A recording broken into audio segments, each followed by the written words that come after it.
Hello and welcome to Solopreneur, the show that helps business owners who are flying solo to solve their big sales, marketing and systems challenges one episode at a time. You can watch the video version of this episode at solopreneur.com. I'm Gareth Everson, and on today's episode we're going to get techie, or at least we're going to talk about some of the challenges that solopreneur businesses face around choosing and using the software for their business. As you listen to this, you're probably falling into one of two camps, or perhaps one of three camps. The first one is if you run a business where you've been hesitant to buy really any software to help you run it.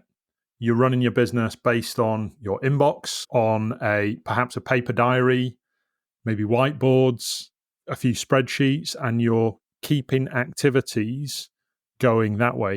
You've obviously got a website and probably a social media presence, I would imagine. But in terms of bringing everything together and managing all of those activities, you've been hesitant to do so, perhaps because you don't feel confident that you have the tech skills, or because until now you haven't got to the point where you felt you've really needed it. So there's probably part of the audience for this episode that fall into that camp, but are starting to feel a little bit frustrated that they're not able to move things forward, able to automate things, able to have a clear picture on where things are at. At the other end of the spectrum, at the other extreme, there'll be people that are listening to this episode who have everything. And it's they buy software because somebody's given them a recommendation for it. They try to use it, but don't quite manage to implement it fully. And before long, they've got 10, 15, 20 different app logins that they've got that either they all stay open as browser tabs in your window, or they get a little bit forgotten. And your data's all over the place. It's not syncing up.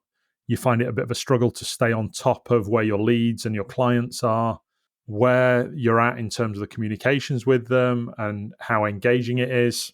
And you find yourself in this digital spaghetti type space. So there's two ends of the spectrum. If you're in the middle of that and you've got a really coherent picture of what you're using and how you're using it, then great.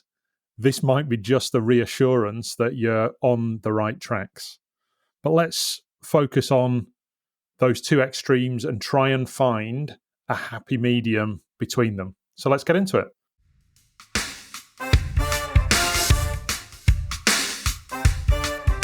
If you're a regular listener to marketing advice online, or you're listening out for what people are doing, whether they're in business or helping businesses to do marketing themselves, you'll have probably heard of all sorts of different pieces of software or apps that can help businesses to succeed.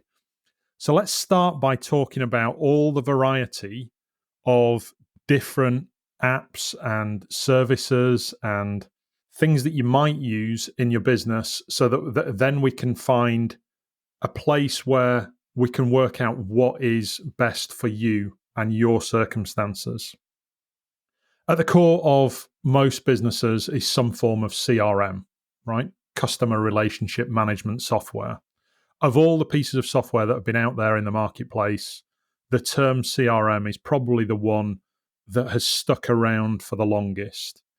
If I think back to the mid-90s when I was at university and learning about marketing processes and systems and general business operations, CRM was a term that was used even back then, before things became really digital. And that term has continued to be used to describe a management system for managing customer data, whether that's demographic information, transactional information. It's a term that's banded around to be used in lots of different ways. And I'll come on to the three key ways that you can use a CRM in a moment. As you think about your business and its digital presence, you'll also have a website, right? And that website will be something that either you host or is hosted for you by a service like Wix or Squarespace or something like that, or Perhaps you're using the most common one, which is WordPress, and you've had a developer or a theme created for that, and that's your web presence. You might also have, in terms of the web, some landing page software. So you might have been persuaded or decided that actually beyond what you've got on your website, you also need some sort of landing page software to offer lead magnets to your audience and have bought a separate subscription for that. Also, in terms of the web, let's think about what your social media profiles look like, because there's an element to design and to copy that go into those. You've got your header images, you've got your introductory text, all of that kind of thing. They're mini websites that are hosted by multimillionaire social media gurus, but they are web presences as well. You might even have plugins that connect into those social media sites. Popular ones are, for example, mini CRMs that connect up with LinkedIn, or messaging platforms that connect up with, say, your Instagram DMs or your Facebook DMs. So there's software that relates to all of that.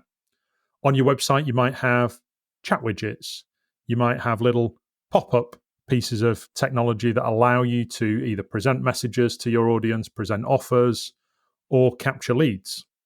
So there's a whole lead capture element to your web presence as well. Then if we think about the more operational side of things, you'll have software that relates to how you get paid.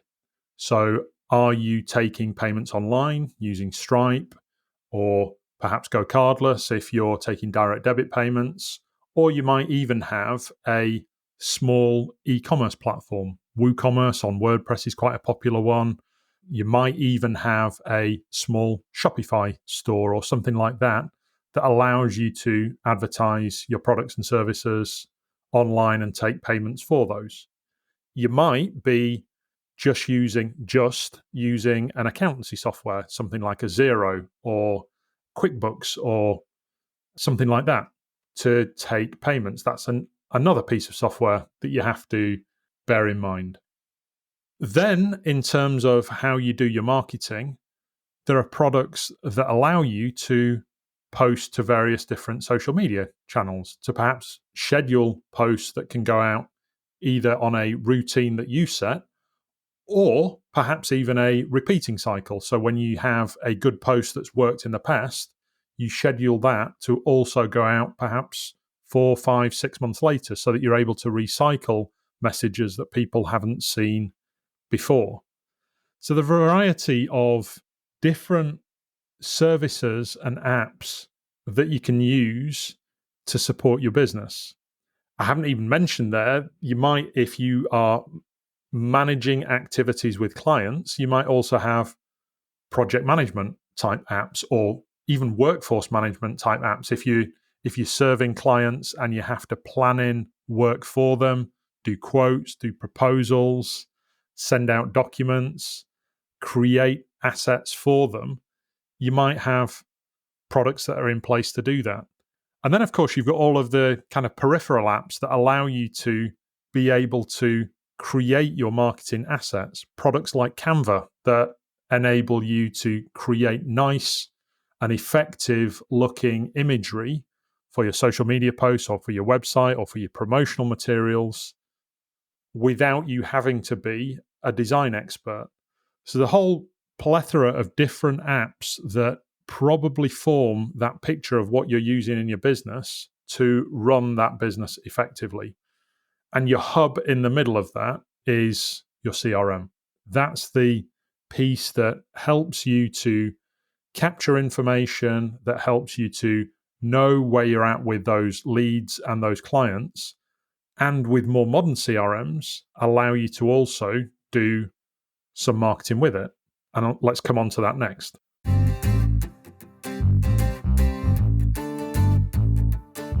As I mentioned, the term CRM, customer relationship management software, or contact relationship management software, as some people term it as, has been a term and a function that's existed for probably 30 years in a digital sense for businesses.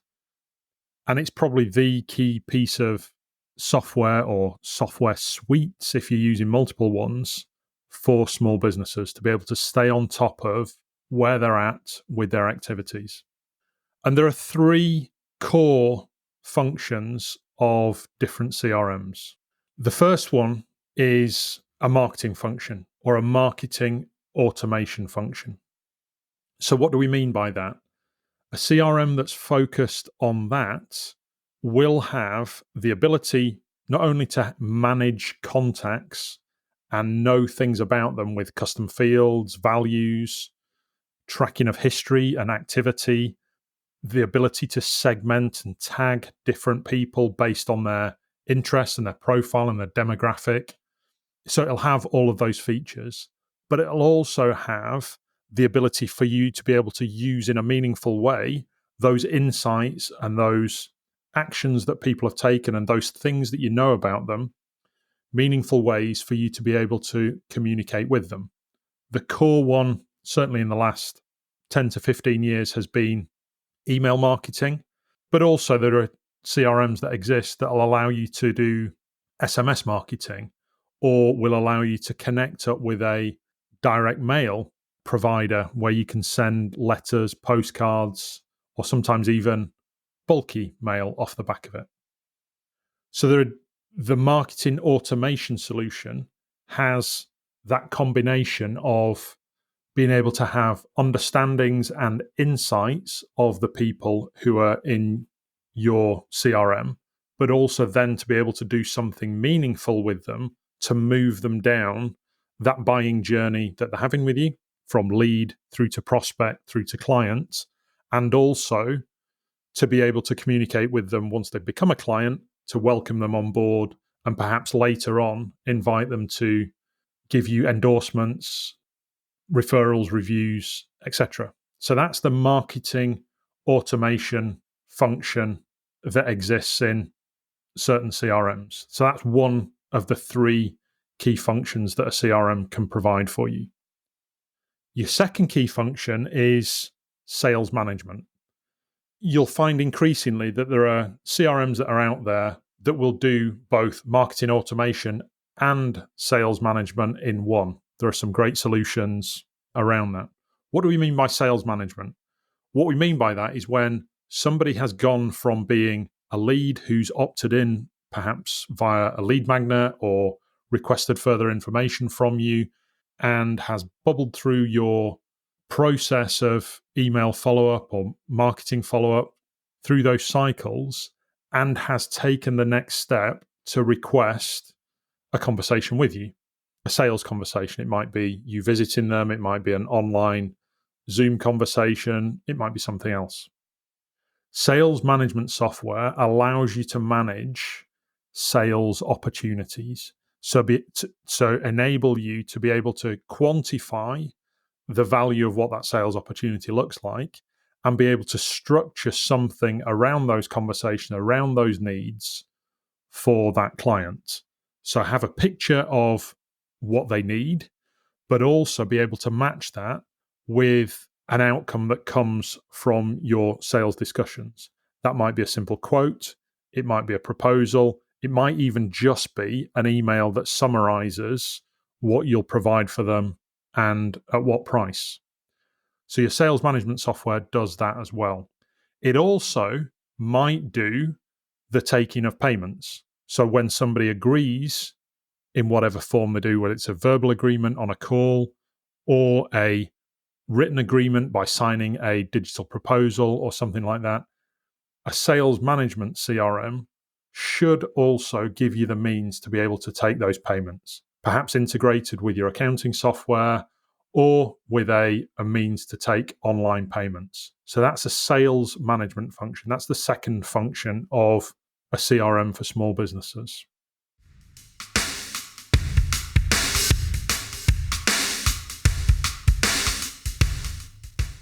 The third function that a CRM might do for you, if you need it to, is what we call operational processes.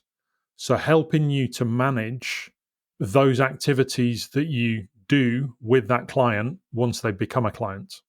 So it might be just something that is more project management oriented and help you manage through tasks and SOPs or standard operating procedures to get that work delivered.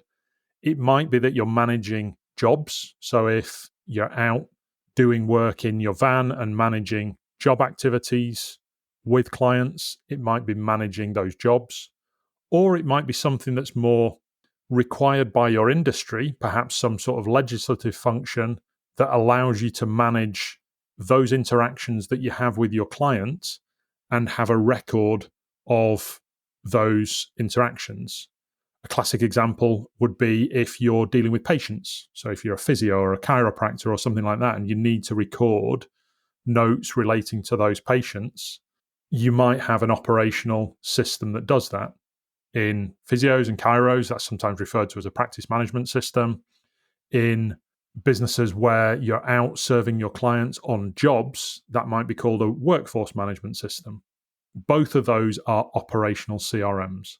So 3 core functions of your CRM: to be able to help you do marketing and marketing automation, to be able to help you to manage your sales activities, your sales pipeline, from the conversation that you have with people through to summarizing that in a quote or a proposal or a order page, and then help you be able to get paid and integrate that in some way with your accountancy software. And then the third thing is the operational, a practice management system or a workforce management system, or something that helps you to manage the delivery of those activities that you do with your clients.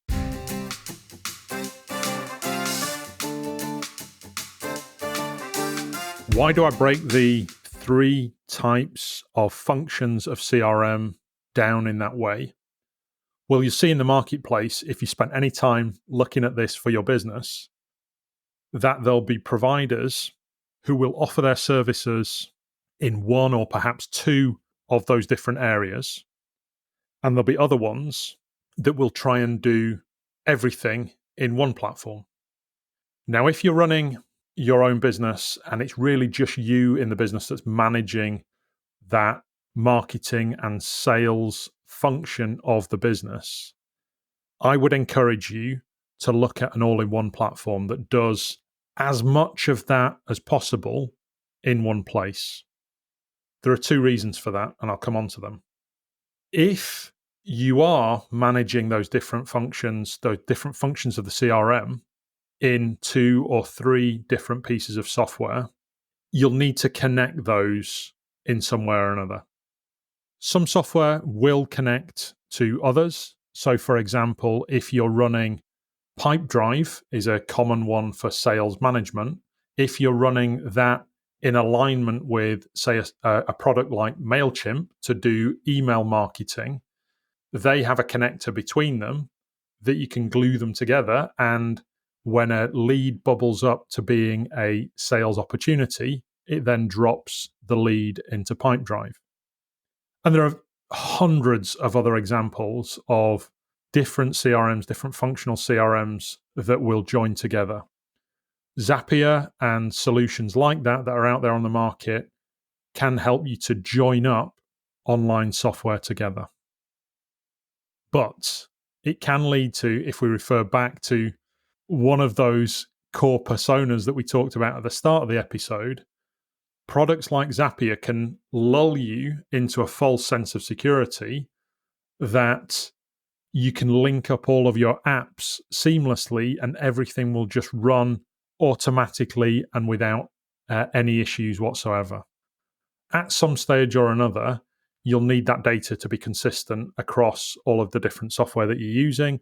At some stage or another, you'll need to log into the different apps and software to do things. And at some stage or another, you will undoubtedly hit a point where something's gone wrong. A connection's failed, or how one app interprets one piece of information versus another isn't quite as coherent as another. Or when somebody unsubscribes from your email, another piece of software is still sending something out to them, and that can irritate them, or worse still, leave you facing GDPR issues. So I definitely encourage you to think about the software that can combine multiple different CRM and marketing functions into one place. It'll help you to jump beyond this Zapier digital spaghetti problem and help you to bring into one place all of the things that you really need so that you can manage your business more effectively.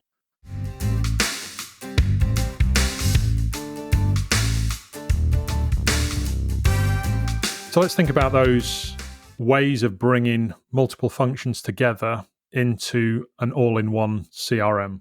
But before we do so, let's say what we mean by all-in-one CRM. All-in-one CRM is where you've got a CRM product or let's call it a software product that does multiple functions in one place. I generally like to say it does 3 or more core functions in one place. That might be managing contacts, so the CRM aspect of it, being able to tag, segment, track information, see activities, record notes, have custom values against them that are meaningful for them and for your line of work, so CRM, be able to do email marketing, and that falls into 2 strands, being able to automate emails, so your 90-day email nurture education sequence that we talked about on previous episodes, plus your time-specific broadcast emails that are, some people might call them newsletters, others might call them offer emails, those that are more time-specific that you send out outside of those automations, be able to do that as well. Other things that a all-in-one CRM might be able to do for you are things like being able to host landing pages and funnels so that you can capture leads who have specific interests into your CRM and have design functions around that so that you don't have to do that with a separate piece of software. And in order to get those eyeballs on those pages in the first place, some all-in-one CRMs will also have a social media management element to them, perhaps a post scheduler or a means to be able to record activities that are going on in social media. They'll also have ways that you can bring in leads from different sources that you can integrate with any smaller apps that sit outside of that core CRM. And then if we think about some of the sales management functions, an all-in-one CRM will probably need to also have a sales pipeline function. What I mean by that is you'll have seen the kind of Kanban style boards where you've got columns and then cards in them, almost like digital post-it notes where you can track and move sales opportunities between different sales stages. And if that combines with your marketing automation as well, you can also trigger what I call micro automations between stages, inviting people to meetings or following up on meetings or providing frequently asked questions or should ask questions type email flows as you move between those sales pipeline stages, be able to do that as well. And then the absolute cherry on top of the cake is that as those sales opportunities move towards something that looks like a client opportunity, be able to structure and send something that looks like a good quality quote or proposal out to that prospect, or host order forms for you if you don't need a quote and proposal. If you just need a means to get paid for something specifically, be able to host that kind of thing for you. Those are the absolute dream scenario of things that you'd want to include in an all-in-one CRM. It has 2 advantages for you, 2 main advantages. The first one is that everything is in one place and you only need to log in to that app and that app alone. You don't have to really think about being in 5, 6 or more apps at any one time in order to manage your activities. And the second big advantage is that if you think about both the combination of your outlay on software financially and in terms of the opportunity cost, if you like, of your time to manage that and the value of your time, they stack up in value against that time and the money outlay aspect. It's almost like, and I like to call it almost like your digital assistant instead of having to hire a virtual assistant. It's there either in your pocket on an app or in your browser, giving you a picture of where you're at with activities in your business at any one time. You're probably in there 2 or 3 times a day to manage those business activities in there, because it is your digital assistant that helps you to manage your business more effectively.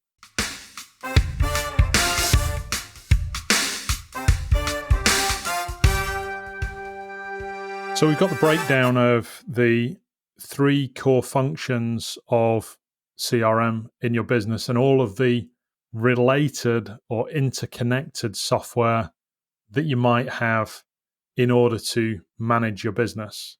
And we've looked at the value of having as much as you can in one place via what I've termed the all-in-one CRM versus the, let's call it the Zapier spaghetti of having multiple different apps connected up through Zaps that you hope work, but may occasionally not work.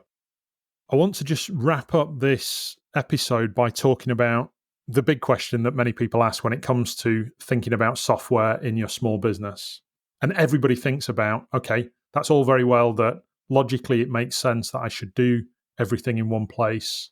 And logically, I should be running software in my business that helps me to run it more effectively. But what does all of this cost?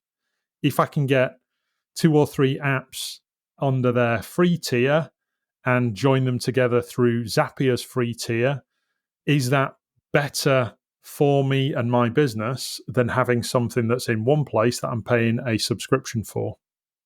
I would say if you're going down that pathway of trying to find everything at free tiers, your challenge that you will face is having a coherent offering and having a coherent way of managing the operational side of your business. The biggest challenge that we face as solopreneurs is the amount of hours that we have to be able to run our day. Now, you might be thinking, well, I can run a free MailChimp account and I can run this free CRM over here in my own time, and it's not much of an effort for me.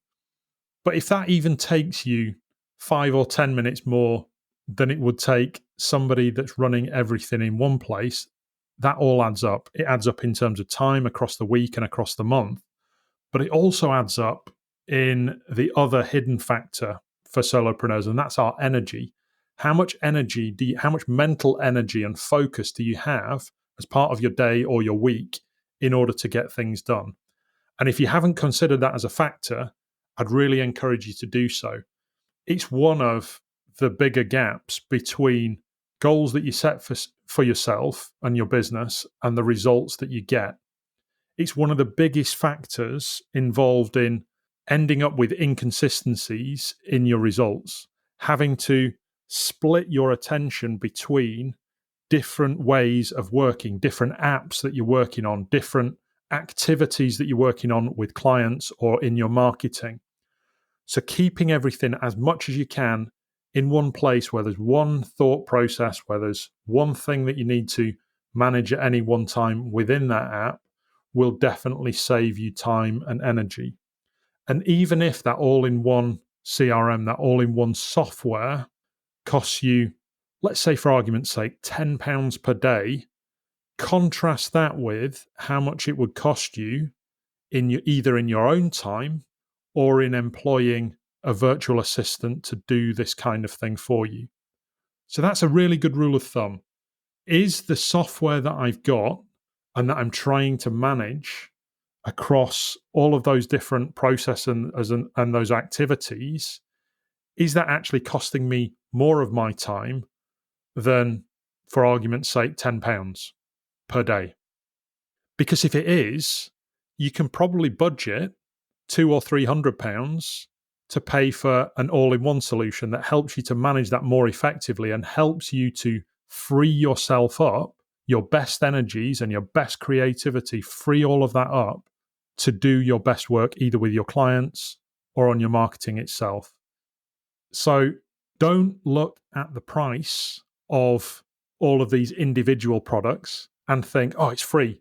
I can run that in my business and it's going to save me, let's say for argument's sake, £50, £100, £200 on other software. Think of the cost in your time or to get somebody to run that for you when you're doing this assessment.